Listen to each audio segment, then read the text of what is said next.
Hey everybody, this is Will Miles with Read and React. So today we're going to be doing something a little bit different.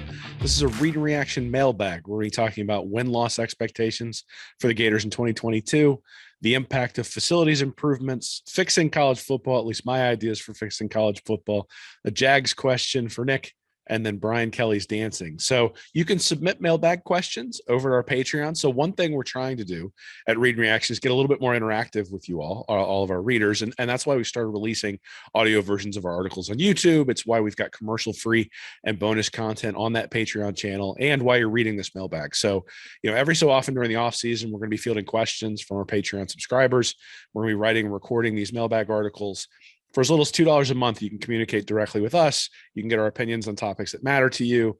Most of the questions this week are Gator centric, but we do have one Jags question, like I mentioned, and one about Brian Kelly's dancing skills that I submitted myself. So if you're curious about something non-Gator or something about us or the site, or, please join and drop a question. Quite honestly, the weirder and more entertaining, the better. We'd love to put some stuff out there that's a little bit off the wall, a little bit different. So for those of you who submitted questions, and for those of you who are supporting us on Patreon, a huge, huge thank you from both Nick and I. It's a privilege to be able to do this, and we really, really appreciate your support. So on to the mailbag. These are the Gator related ones to start with. So question from Ronald R. He says, "Hi, Will. With last year's Gator implosion, it's easy to be hopeful for a better 2022. It appears that Coach Billy has made improvements and has the Gators on a plan for success. I know you are withholding judgment until the bump class, but what would you consider a good and realistic outcome for the season of 2022? Win-loss expectations." So my answer is expectations are always kind of an interesting beast. I didn't expect Dan Mullen to win 10 games in his first year or finish ranked 7th, but he obviously was able to accomplish it, and his tenure still ended pretty poorly. And the same with Jim McElwain, who also won 10 games and finished 25th in the polls in 2015, but had an even worse tenure than Mullen. Urban Meyer went 9-3 in his first season, finished 12th in the AP poll, and of course won a national championship in year 2. So I guess the point is that we can have fun guessing what will happen, but we shouldn't put too much stock in the results being all that predictive of the future if they are overly successful. That might not be true on the other side, though. So Will Muschamp's 2011 Gators went 7-6, and the Gators lost less than 5 games, only once in his 4 seasons. Ron Zook finished 8-5 and just never got over that 5-loss hump. So what did those tenures have in common? Losing the teams that Florida should beat. So I think that should really be the expectation. Napier needs to beat the teams that Florida should beat, even if he struggles when they play experienced teams that are going to be highly ranked. That means I won't be crushed if Napier loses to Utah, Georgia, and Texas A&M. Depending upon whether Brian Kelly is an upgrade at LSU means that's probably the hinge point really for the season. But he can't lose to Kentucky or Tennessee, and certainly not both, in addition to those others, and have a season that I'd consider successful. The point you make about the bump class is important, but when I say I won't evaluate Napier until I see that, what I mean is I won't evaluate his recruiting until the 2023 class. I hope I've been very clear about the fact that while recruiting is a prerequisite to winning championships, it's not the only thing that leads to championships. Development and in-game coaching still matter, just significantly less than in the NFL. So just looking at history, bare minimum, Napier can't lose 5 games. That's a harbinger of awful things to come, and means only one slip up if he loses the games to Utah, Georgia, and A&M. In that case, the Gators end up 8-4 with a solid bowl game. If you ask me what would be impressive, that would be a 10-2 record. That's because that would include 0 slip-ups to less talented teams and a win over one of the 3 big games on the schedule. It's only happening if Napier has buy-in from the team and some solid answers at the quarterback position. Question from Brian R. How significantly will Billy's improvements to on-campus housing for football players, to food, to parking, etc., impact recruiting? Is it a matter of these things no longer hurting Florida, or will they legitimately help? Also, the new housing is at the standard, which is nice, especially compared to the Keys complex. Will football players stop moving off campus now? So this answer's from me. I'm not someone who buys into the idea that facilities or creature comforts impact recruiting all that much. I think at the end of the day, the true blue chip players aren't coming to Florida because of day-to-day comforts. They're coming because the Gators are going to get them into the NFL. All that said, getting players in the NFL requires a singular mindset towards maximizing all of their God-given talents while they're in Gainesville. That singular mindset then leads to fixing issues like food, parking, and housing from the standpoint of it shows a care that should permeate throughout the program. I'd love to live at the standard, but if you told me I had to live in my dump of a dorm in Beatty Towers in order to become a millionaire 3 years later, it'd be a no-brainer. The fact that Clemson, Alabama, and Georgia could offer better amenities would be a plus, but if Florida were putting guys in the league at a much higher rate, and if I loved the coach, 18-year-old me still would have chosen Florida. The issue is what I said earlier. The amenities are an indication that every detail has been thought of. They're a downstream effect of a healthy organization, just like the lack of them is a downstream effect of an organization not operating at full health. Given that, they're certainly an important aspect of the overall plan, and I do think they'll help with recruiting tangentially. But I actually think it is more that Billy Napier is a good recruiter that facilitates these changes rather than these changes helping Napier recruit. Maybe that's splitting hairs, but I suspect Nick Saban could recruit 5 stars to just about anywhere. After all, he landed TJ Duckett, the #1 player in the nation, and Plaxico Burress at Michigan State. We'll know pretty soon whether the same is true about Billy Napier. Question from Devon M. Hi, guys. Would be interested to hear your thoughts on what the optimal scholarship breakdown would be by position in class. I'd also be interested to know how the potential of Florida recruiting an increased number of higher rated players may impact on specific numbers taken. This answer is from me. I'm going to be writing about this later in the week, but the answer is it depends on what sort of offense and or defense you're going to run. For instance, if you're running a 4-3 defense, you don't need as many linebackers as if you're running a 3-4. The fact that Napier has lasered in on the safety position, especially when you consider that defensive coordinator Patrick Toney has been a safeties coach in the past, and that Florida was already pretty healthy from a numbers perspective at the position, says something about what they're planning to do. Toney is a disciple of Ron Roberts, the current Baylor defensive coordinator, who is also a mentor for current Baylor head coach Dave Aranda. Aranda and Roberts' defenses are really hybrid units that expect their players to be able to do multiple things. A guy like Ravon Dexter is perfect for this sort of defense, as he isn't a lumbering defensive tackle, but an athletic guy who should have the ability to drop into coverage on some plays. That opens up the opportunity for Toney to send pressure from somewhere else without having to sacrifice the integrity of the defense like you do on a blitz. That still doesn't answer your question, though. For a defense of that sort, you're going to go harder after linebackers and safeties than you do after corners and defensive linemen. This doesn't mean the latter two are less important, just that you can't do a lot of the things Toney is going to want to do without flexible guys at the former. Typically, that means you're looking at 3 to 6 defensive tackles, 6 to 10 defensive ends, 5 to 8 inside linebackers, 5 to 8 outside linebackers, 5 to 8 safeties, and 5 to 10 corners. On the offensive side of the ball, the numbers game is far more consistent. There you're looking at 4 to 6 running backs, 3 to 4 quarterbacks, 2 to 4 tight ends, 5 to 8 slot receivers, 5 to 8 wide receivers, and 14 to 18 offensive linemen. That should tell you where the attrition is going to come from and where the gains should come from as well. Florida has 12 safeties and was looking to add 1 more in recruit Jacoby Matthews.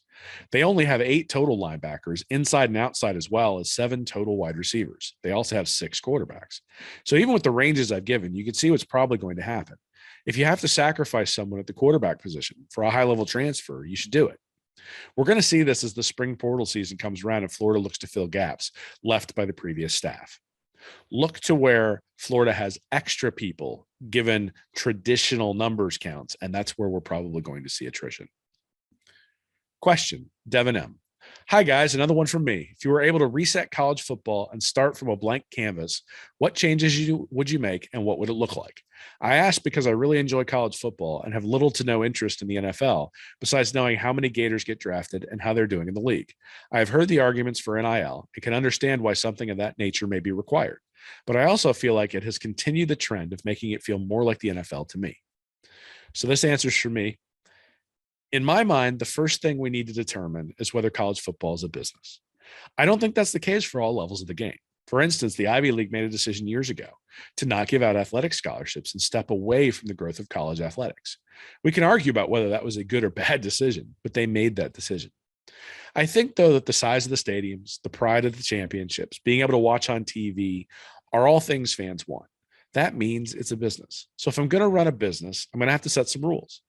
The NFL has a ton of parity because they've decided that parity is good for business. It's good that there are only a few awful franchises that don't compete regularly. But if the Lions, for example, do win 10 or 11 games at some point, they will have a chance at a title. That's important, that there's hope at the beginning of the year, even if it's wiped out with the yearly 1-3 start. So what I do is be honest. Have football coaching as a major with paths to get into the profession clearly lined out for players. Then set up a 40-team league consisting of the following. All programs that have won a national championship since 1980. That's 21 teams. Blue blood basketball programs. That's 6 teams: North Carolina, Duke, Kansas, UCLA, Indiana, and Kentucky. Large TV markets not already on this list. That's 8 teams: Maryland for the Washington, D.C. area, Arizona State for the Phoenix, Rutgers for New York, Northwestern for Chicago, Texas A&M for Houston, Boston College for New England, Cal for the San Francisco area, and then Missouri for St. Louis. Then to fill out with teams that have a significant history but no championships. So 5 teams here to fill out the rest: Utah, UNLV, Oregon, Ole Miss, and Arkansas. Those teams were also picked because of sort of the regional way that they fit into the scheme that I've got going here. So this leaves off some powerful programs. No more Inner Sandman in Blacksburg certainly breaks my heart, and no more jump around at Camp Randall or tough traditions to lose.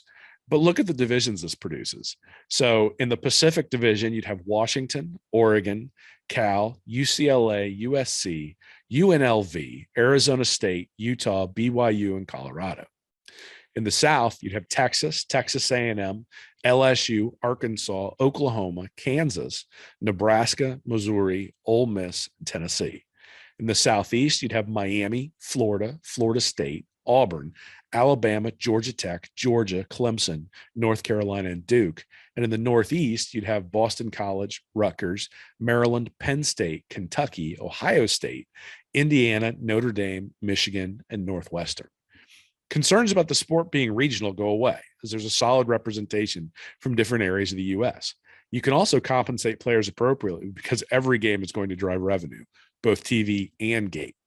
Every game is excellent. You play every team in your division, 9 games, then 3 out-of-conference games, 1 from each division that rotate every year.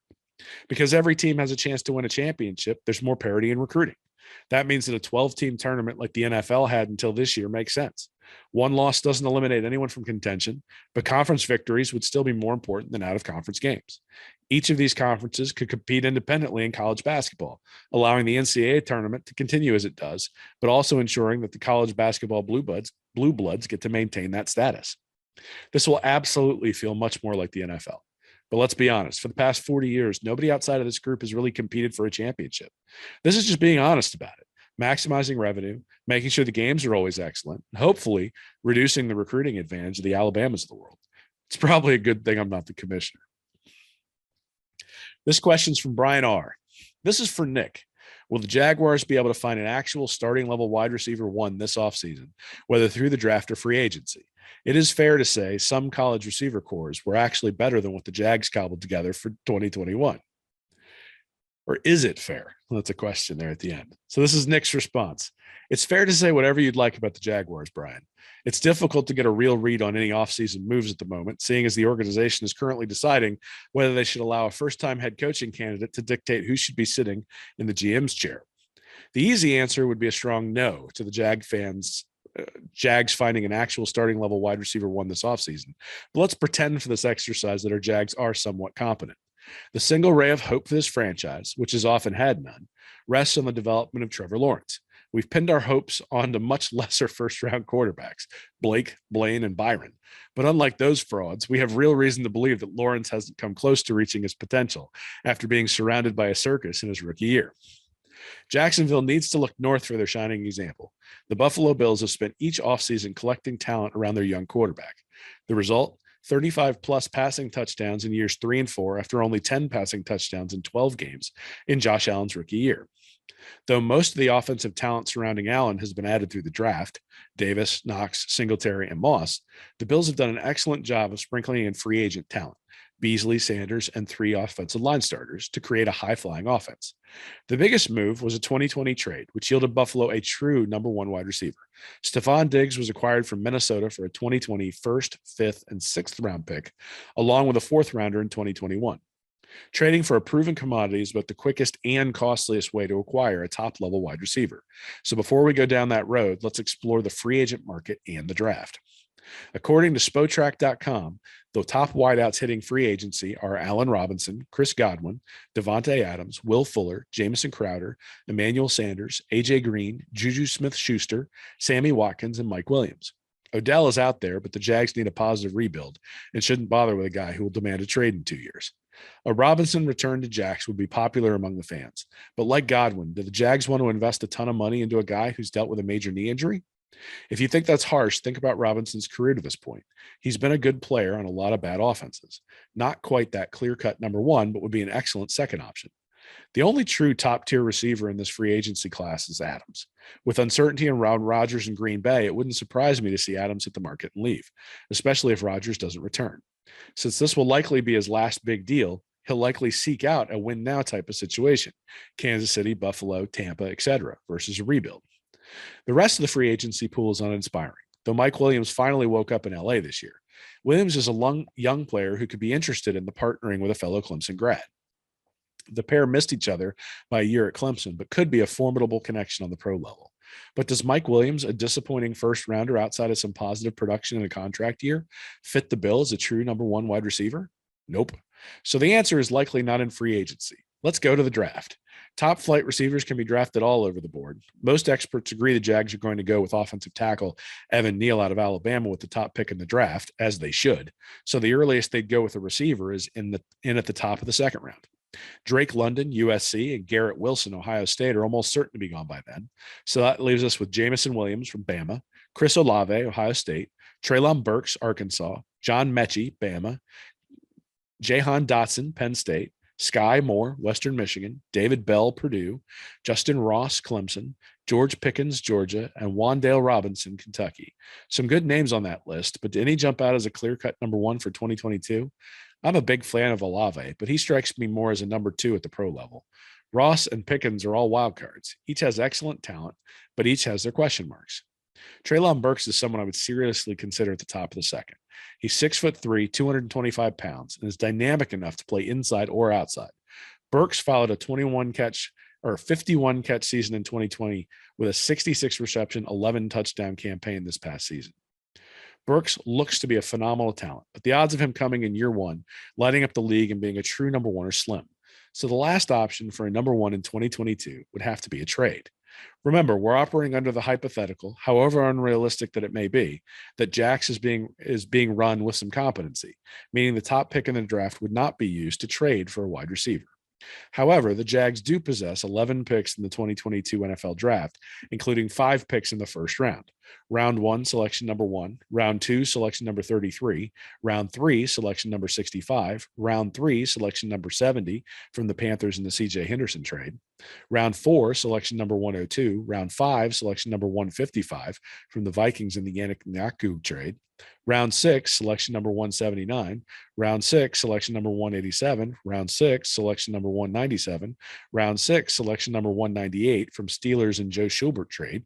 Round 7, selection number 219. Round 7, selection number 232 from Ravens in the Josh Oliver trade. There has to be a world in which the Jags could potentially use some of their early round draft capital to trade for a solid wideout. Would the new Vikings administration ship off Adam Thielen to save a few bucks for a pick in the third round? Assuming he was on board with the move and wouldn't cause headaches like he has done in New Orleans, could the Jags use multiple picks to relieve both Michael Thomas and the Saints of their mutual struggle? Is Amari Cooper's price tag getting to be a burden on the Dallas cap? Can we let Trevor play GM for a moment and trade one of our third-round picks to the Raiders for his buddy and productive NFL wide receiver Hunter Renfrow?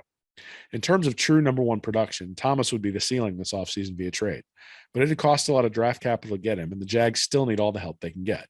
I'd like to see a Buffalo-like approach to the problem with some combination of the three, free agency, draft, and the trade, being utilized in this rebuilding effort. Imagine a scenario where the Jags signed Mike Williams, traded for Thielen, and snagged Burks at the top of the second round. That true number one presence may be lacking, but Lawrence would be in a much better position headed into 2022. And Trevor and his receivers all lived happily ever after. The end. Just kidding. Let's wake up from fantasy land and realize we're still the Jags and good fortune smiles on others, not us. We'll overpay for Sammy Watkins, who won't suit up for 14 games next season, draft George Pickens, who will be suspended for half the season for punching a mascot, and trade for Jalen Reagor, who Shad Khan will publicly celebrate as the guy who was drafted ahead of Justin Jefferson. Shad will bring back Gus Bradley after Byron punts the punter. Trevor will buy Blake's beach house and become a Jack's beach icon like Bortles, and will be right back at the top of the draft in 2023 after living through another nightmare season.